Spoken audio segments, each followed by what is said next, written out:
சின்ன lemon size அளவு புளி, வெந்நீர் சேர்த்து ஊற வச்சுக்கலாங்க. 1 டேபிள் ஸ்பூன் எண்ணெய் சேர்த்துக்கலாம். எண்ணெய் சூடான பிறகு 2 டேபிள் ஸ்பூன் தனியா சேர்த்துக்கலாம். 1/2 டீஸ்பூன் கடுகு சேர்த்துக்கலாம். 1/4 டீஸ்பூனை விட கொஞ்சம் குறைவாக வெந்தயம் சேர்த்துக்கலாம். 1/2 டீஸ்பூன் சீரகம் சேர்த்துக்கலாம். பாதி வறுபடுற வரைக்கும் வறுத்துக்கலாம். பாதி வறுபட்டுடுச்சு. ஒரு 15லேருந்து ஒரு 20 மிளகாய், இது காரம் கம்மியாக இருக்குங்க, உங்கள் காரத்துக்கு ஏற்ற அளவு நீங்கள் சேர்த்துக்கோங்க. நான் வந்து இப்போ 18 மிளகாய் சேர்த்துக்கிறேன். அதை உடச்சி சேர்த்துக்கிறேங்க 2 அப்போ தான் நம்மளுக்கு சீக்கிரமாக ஈவனாக வறுப்படும். லோ ஃப்ளேம் வச்சு வறுத்துக்கணுங்க, கலந்துக்கிட்டே இருக்கணுங்க, இல்லைன்னா கருகிடும். இப்போ பாதி வறுப்பட்டுடுச்சுங்க. 2 கைப்பிடி அளவு கருவேப்பிலை நல்லா தண்ணியில் அலசிட்டு ஃபேனுக்கு அடியில் நல்லா காய வச்சுட்டு அதுக்கப்புறமா சேர்த்துக்கலாம்.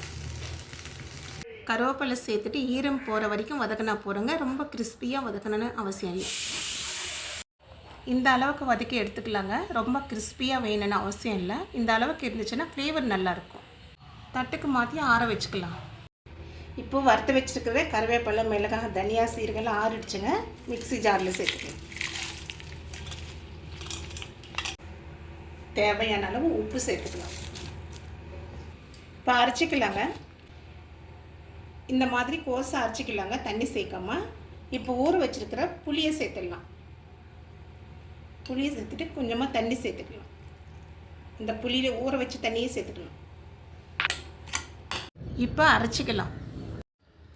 இந்த மாதிரி அரைச்சிக்கலாங்க. ரொம்ப மையாக இருந்தால் நல்லா இருக்காது, லைட்டாக கோர்ஸாக இருந்தால் நல்லாயிருக்கும்.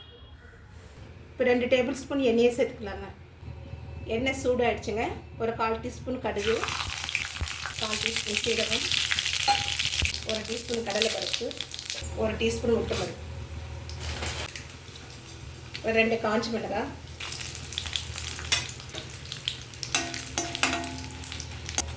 பருப்பு செவந்துடுச்சுங்க. 4 பல்லு பூண்டு இடித்து சேர்த்துக்கலாம்.